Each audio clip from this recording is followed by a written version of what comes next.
During the Occupy Wall Street movement in 2011, there was a phrase that started to circulate, "We are the 99%." I very deeply respected the Occupy Wall Street movement, and I thought it was an awesome protest.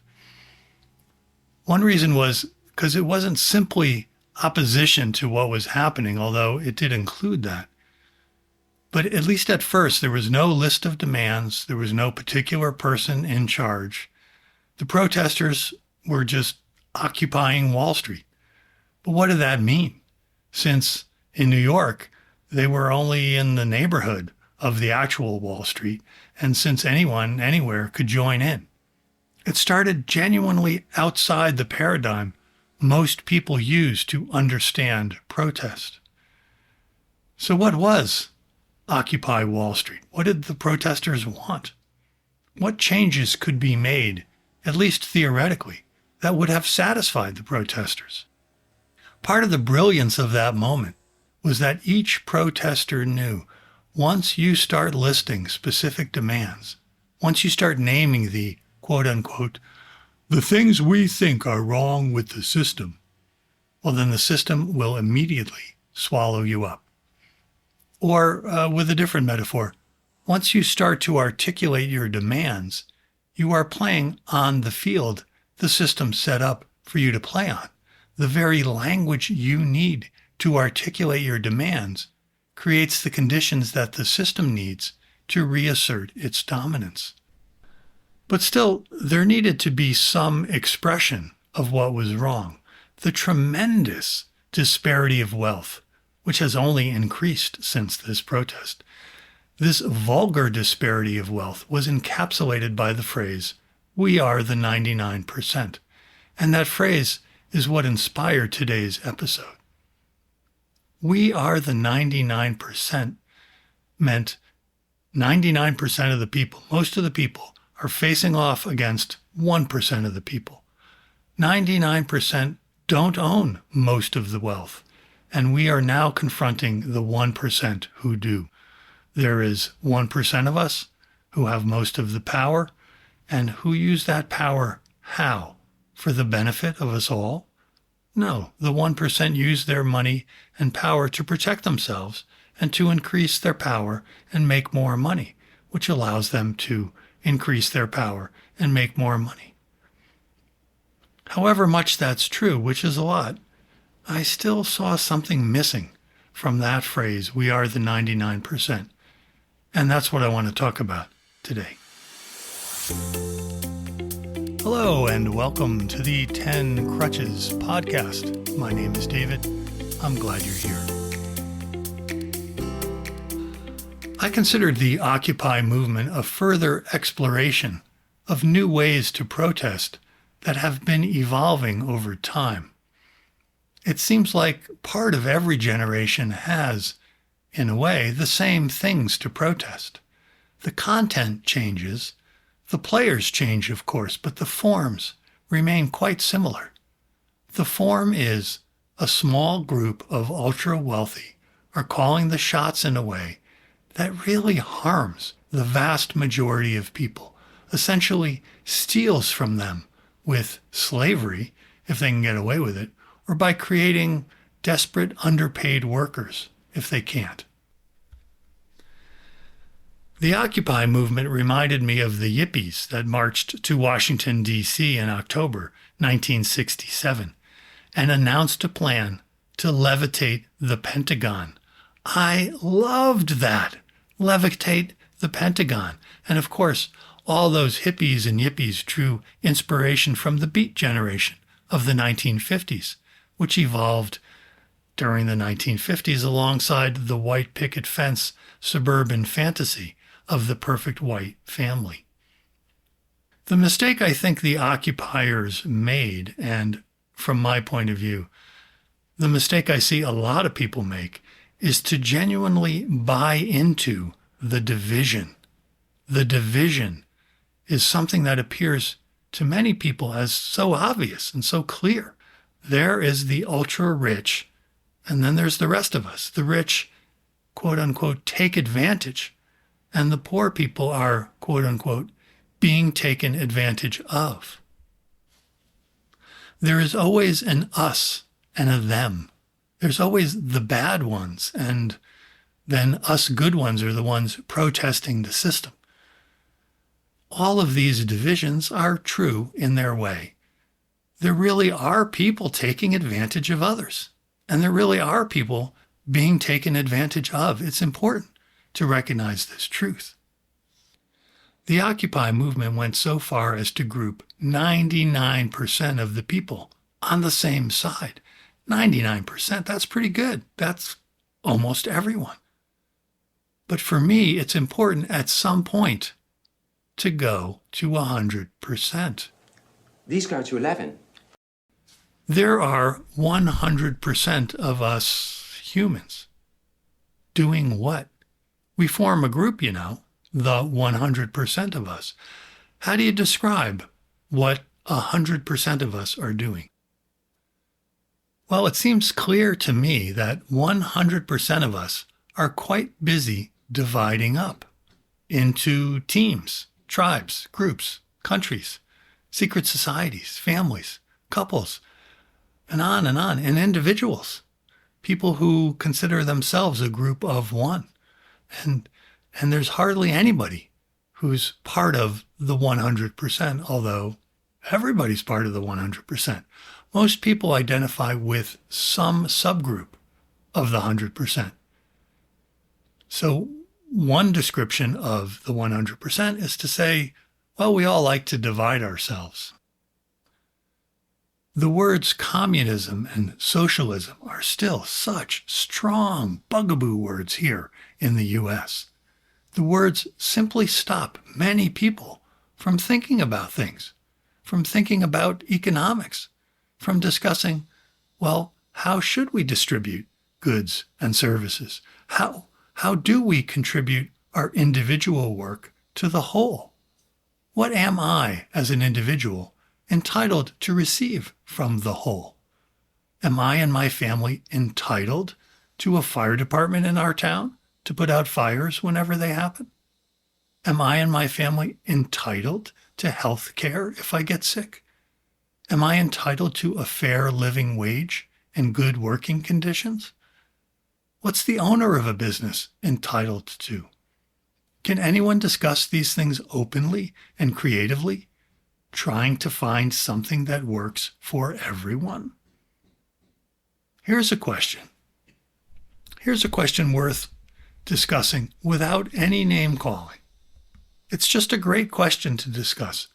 Why do the 100% allow a small percentage to accumulate so much wealth?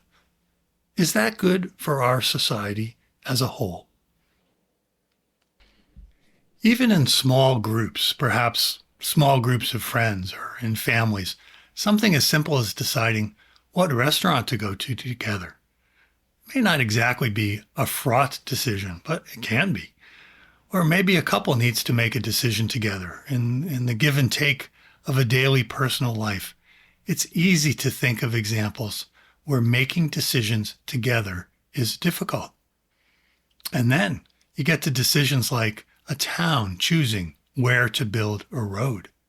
That'll make a lot of difference to the businesses in the town, and some businesses will be on the road and other businesses won't be on the road, etc., etc. There's a lot of opinions to consider. What's the best way for a decision like that to get made? By who gives the biggest bribe to the mayor? By whose mafia has the most guns? There's got to be better ways than that. Anyhow, going back to the Vietnam War, you can see what happened in the U.S. when the country was having trouble making a decision. Fight the war? Stop fighting the war? Some supported the U.S. involvement, others opposed it. There were lots of reasons to protest what our government was doing over in Vietnam. One factor in the protests, which may not get much consideration in some circles, was that psychedelic drugs, or maybe medicine is a better word, psychedelic medicine had entered the U.S. by the 1950s and was being used in scientific research before people began to use it individually for learning, for spiritual insight, and for recreation. As these chemical compounds, psilocybin, peyote, particularly LSD, as they became more widespread among certain populations, it was really making a difference in how these people saw their society. Timothy Leary, a former Harvard professor who was eventually kicked out of the university, was teaching that you can use these psychedelics to, quote, tune in, turn on, and drop out. Tune in, kind of like you might tune in your radio to a different station. Tuning in means to become aware of other bandwidths for understanding and experiencing many things, not just music and bodies and love and truth, but also the truth about social structures, the truth about authority, the truth about what authority is and how it functions in the life of the 100%. The effect of tuning in was that you would then turn on, that you would realize how vast and spacious life is, how interconnected everything is, how much love there is flowing through all of creation, how deliciously wonderful, and also how desperately cruel life can be. You can turn on to how much reality is immediately available to you right now. All these positive effects of tuning in and then turning on could lead you also to realize how much bullshit there is and all the rules society wants you to obey. You realize how society wants us to keep functioning in a very narrow, very particular way, a way that maintains things that aren't good to maintain for the 100%. Many of the things are only good for the 1%, and even then, honestly, none of them look all that happy. They look just as desperate and weird as the rest of us, just about different things. To say it in a different way, the 100% wants to function, apparently, in a way that allows some of us to get very, very rich while keeping others very, very poor. The 100% uses our tendency to divide, to create and use institutions that oppress and discriminate against different types of people, perhaps based on the color of their skin, for example. It began to make some sense to drop out. The 1950s and the 60s were a time when much of authority went unquestioned in the mainstream. To pick a random example, it was a time when doctors held great authority, and they were, in some ways, almost godlike. No one would question a doctor's judgment about how to treat their illness after all the training that these doctors had. They supposedly knew your body better than you did. This kind of authority was just one example of top-down authority in general. Society had clear hierarchies, and you were supposed to stay within them, certainly not protest them, certainly not protest authority in general. The idea was that authority knew better than you and could and would make better decisions than you. But this worship of authority fell away for many people taking psychedelics. The people who tuned in and turned on were having some very profound experiences. Inside these experiences, it became clear that your own personal experience holds an authority that cannot be given away once you see it. People woke up to the fact that only you have authority over your own experience, and that made people question all authority. And that's where the dropout part started to make sense. To be clear, I'm not trying to idealize the hippie movement. They made so many mistakes. They started saying silly things like, don't trust anyone over 30.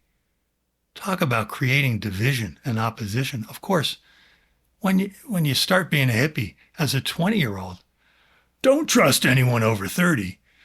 Well, you may not realize how quickly 10 years can go by. You soon turned 30 yourself, as many hippies found out.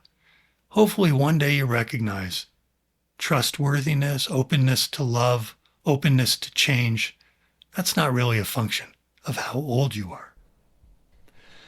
And I don't know if you would call this a mistake or just part of the learning curve, but much of the wonderful, quote unquote, waking up that the hippies were doing in the 60s carried a lot of innocence and a lot of naivete. There was a sense that discovering how much love there was in the universe meant you could just show someone a flower and they would see the love as well. Our love will melt away all of society's problems. In the show notes, I'm going to put a famous photo from those times, a picture of a young hippie placing a flower in the barrel of a gun held by a young soldier. Not only protesting the war, but this questioning of authority, coupled with the sense that change can happen in a given moment, that love only needed the blink of an eye to enter all the hearts of all the squares. The sense of us and them continued unabated. A lot of the protests in the early 60s and early 70s became very tumultuous. Within our 100%, there are people who embody forces, let's call them, that prevent change.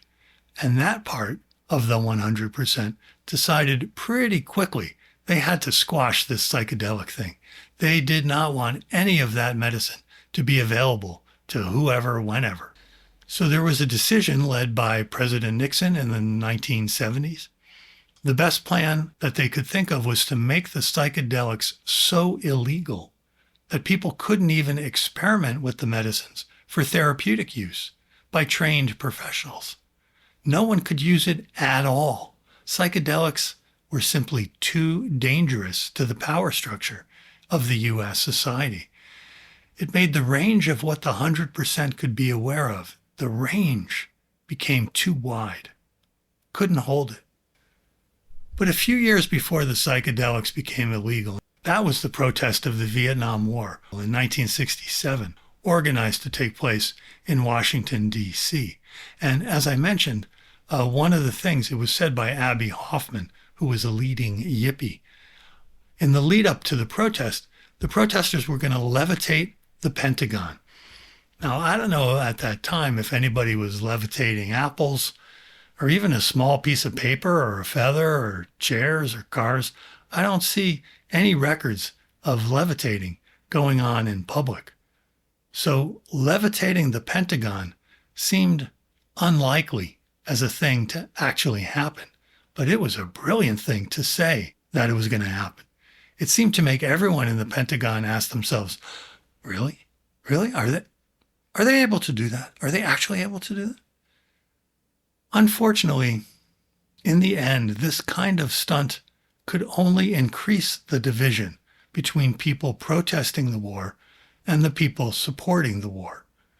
The division seemed unbridgeable back then, and it's very similar to how many of the divisions in our society currently appear unbridgeable today. The young hippie placing a flower in the barrel of a gun held by a young soldier, it happened during that protest. If these two young people had met under different circumstances, like perhaps they might have met at a more neutral event like a neighbor's barbecue, could they maybe have honestly talked through their differences and their points of view? But then when they encounter each other as hippie and soldier, separated into representing two hugely diverse points of view, there was just no way to really actually exchange or discuss anything at all. And so, along with all its good aspects, the unfortunate aspect of the hippie protest was that it pretty strictly maintained the us versus them status quo. It's not our Pentagon that we're going to levitate. It's your Pentagon doing the bad things. We would never do those bad things because we're about love. Except we don't love you. We are not part of any aspect of sending soldiers to Vietnam. That's bad. We are only aspects of the good, which is to try to stop you. Wanting to be on the side of the good, that may be another thing the 100% of us are doing together. We 100% always seem to want to land on the side of the good, but 100% of us are all aspects of everything. We're all both good and evil. We're all both right and wrong. But 100%, pretty close to 100%, want to know ourselves only as good. There's an old story about the Buddha. During one of his sermons, he was simply standing there before the assembly, holding a flower in his hand. He didn't say anything. He just held the flower. And the story is that the Buddha transmitted his whole teaching to one of his disciples just by standing there holding that flower. Most of the people who were there waiting for the Buddha to talk didn't get it. But Kashyapa, the disciple, he did, and he smiled. And thousands of years later, someone puts a flower in the barrel of a gun. What was transmitted by that flower? Let's jump from the protest at the Pentagon in 1967 to the Occupy protests in 2011. Just 44 short years. In other words, maybe 2 generations, depending on how you count. What has changed? The Occupy Wall Street protest and the refusal to name any goals or demands was more brilliant than claiming you could levitate the Pentagon.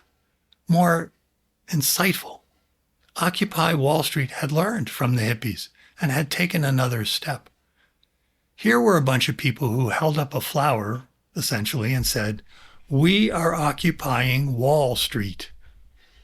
And all the people on Wall Street, all the people in the suits and the ties, the power clothes, had to at least notice. They could ask themselves, what does that mean? What do you mean? What do you mean you're occupying Wall Street? I don't get it. Wall Street, of course, was originally a street that ran along a wall in New Amsterdam. Hey, what do you think we should call this street that runs along the wall? Well, I don't know. Maybe we should have a contest or something. I can't think of anything. Wall Street, of course, it's still an actual street in Manhattan, even though that wall is long gone. Wall Street long ago morphed into a symbol, a code word to summarize that some of the 100% make money with money. Wall Street means people use money and power to make more money and get more power. It used to be highly illegal and very unethical to make money with money, but obviously that changed. I'm not sure about the ethics changing, but our laws and customs now allow it. The Occupy Wall Street movement has my tremendous respect for many things, but the most respect goes to that they simply declared, "We are occupying Wall Street." They just declared it. Kind of like when the Spaniards landed in the New World. They planted a flag and declared, "This land belongs to Queen Isabella." The Occupy people declared it because they knew the Wall Street people believe so strongly in declaring things. Wall Street people think declaring something makes it so. But then a lot of times it works out that way because a lot of the rest of the people go along with it.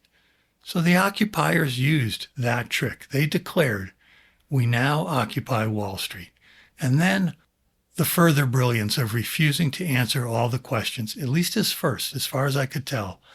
There was tremendous unanimity among the protesters. They knew every one of those questions was a trap. All those questions were meant to get them to specify something, anything, and then start the arguments, start using language itself to grind down any change that could possibly happen. Like I said, for those first few days of the protest, there were no leaders, no followers. The occupiers themselves didn't really seem to know what was going on, but at the very same time, they knew exactly what was going on. The ability to hold the unknown was what distinguished them from the hippies. And again, as I said, the phrase came out at some point, we are the 99%. This phrase resonated with many, many people, still does. And many people see the truth that there are billionaires in our midst who are finding more and more ways to siphon more and more money out of public streams and into their personal control. Just look at how much money is hidden in how many territories where it can't be taxed. The money's made in the U.S. on our backs and then transferred out. What I'm saying is that at some level, there's 100% of us. There is all of us. The billionaires and the poor. The presidents and the garbage collectors. There's mafia bosses. There's nurses saving lives. There's artists, carpenters, thieves, doctors, electricians, moms suckling their babies, clouds, trees, the planets and the stars. We're all speeding through space with everyone, with everything. We're all in something together. All of creation, all of the universe, any aspect could say, we are the 100%. Well, of course, when it comes to humans, some of the 100% don't like what others of the 100% are doing. Well, that's going to be true on any side of any political spectrum that you look at. But still, there's some way that saying we are the 100%, it hasn't come into the consciousness of most people. We don't really look at our quote-unquote enemies and think, well, however much we disagree, that's my brother, that's my sister, as well as someone whose actions I oppose. At the time of recording this episode, Israelis and Palestinians have not even come close to recognizing their mutual brotherhood. There are some on both sides, shall we say. There are some Israelis and some Palestinians who do see each other as brothers. Many people are working towards that recognition. But what a lot of shit you get for even suggesting that that might be true. Overall, it's hard for an Israeli to embrace a Palestinian or vice versa, actually hug them, call each other brothers and sisters and say, let's find a way to work things out together. There's very little trust to build with in that particular situations, but still, I think under all the antagonism, under all the violence, under all the history that seems to teach nothing will ever change, I still believe there's some way for each of us to claim and experience we are the 100% because it's true. I hope this episode is a little seed, a little tiny seed that's been planted. I hope whoever hears this can take the seed to whatever the next protest is, or whatever the next disagreement is, on whatever side of the political spectrum you are on. I hope this seed can start to grow in whatever creative innovations come along and take society by surprise. We are the 100% is for all of us. The 100% has to include the billionaires who hold tightly onto so much more than what they need. The 100% includes the people who have too little, because the money the billionaires could have used to fix the potholes in their neighborhood, it got spent on a yacht. All of us are in this together somehow. My hope is someday we'll all be able to look at each other and ask, how do we, the 100%, how do we work this out together?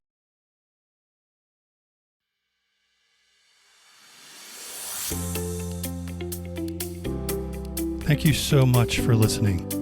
I'll see you next time.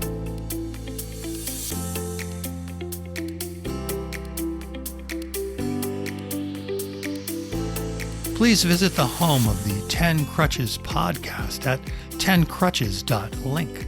That's 10crutches.link.